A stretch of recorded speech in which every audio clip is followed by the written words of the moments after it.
Melt is the track that plays over the infamous shower scene, and we get the very first notes dropping as it becomes apparent that they are checking each other out. The title is so great, as Maxine has pointed out. Link in the comments. Amazing name for this track, Melt. And the way I experience it is we are in Shane's point of view. He's come into the shower. We're like seeing him first, and then Ilya is coming in sort of from the side. And so the melting is happening with Shane. He is the one that is thawing out here. Ilya's on fire already. He is ready. But Shane is the one who needs these icy walls to like start dissipating a little bit. But it's also like slightly dangerous. Obviously they're in a public place. Shane is the one who's like, not here.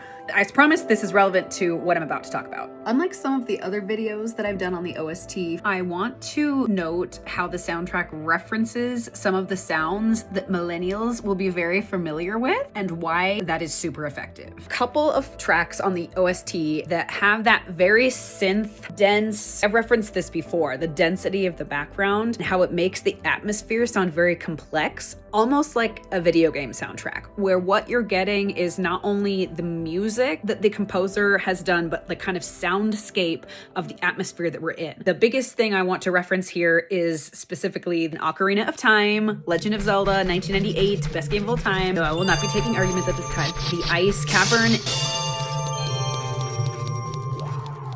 Melt, which is track 2 on the soundtrack. We're gonna listen to it for a second.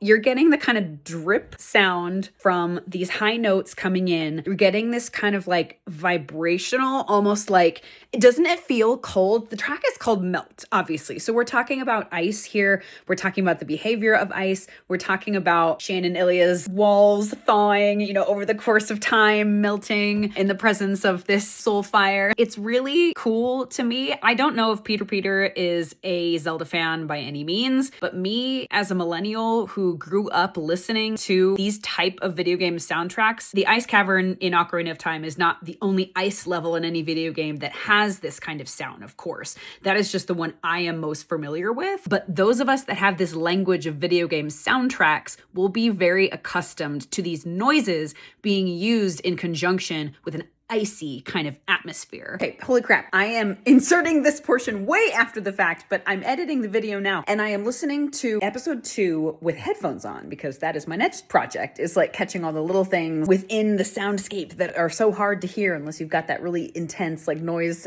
canceling. But oh my God. Plays under the scene where Sasha is trying to seduce Ilya. It's so good because so many of the other scenes in Russia, you don't get the soundtrack. You get classical music or you get classical Russian music, some of which I'm going to talk about in another video, definitely. In this portion, it's been this like gorgeous, classical, extremely luscious, rich sounding, very bourgeois. Then as soon as Svetlana leaves the bathroom, Ilya is alone with Sasha, and because that's our cue that like someone's trying to seduce, someone is about to be seduced. But it never goes into the lovely little like crisp notes that we got, the like dropping of the ice, because nothing is melting here. Ilya is not, this is not a guy who's melting in this scene. He's just, no, he's not having it. And so I guess this is a perfect time to say, this is what I mean when I was talking about the danger. It's referencing icy levels in a video game, which are notoriously, okay, ice is slippery, ice is shitty. We don't want to deal with ice. We don't want to deal with it, especially as an audience where we're like, okay, these dudes are skating around on knife shoes and they're trying to get this basically invisible puck into these like nets on opposite sides of this treacherous arena. I'm over here, my little millennial self is like, oh my God, the ice cavern noises are happening all around me. It's dangerous. And then we hear it in the scene with Sasha. Danger magnifies. Of course, as we head to the end of episode 2 as well, the danger, not only the career-ending, potentially like humiliating danger that Shane and Ilya think they're gonna put themselves through if they're outed in this process, but also just like the emotional fucking wreckage that they are wreaking upon each other at this point in time. It's dangerous.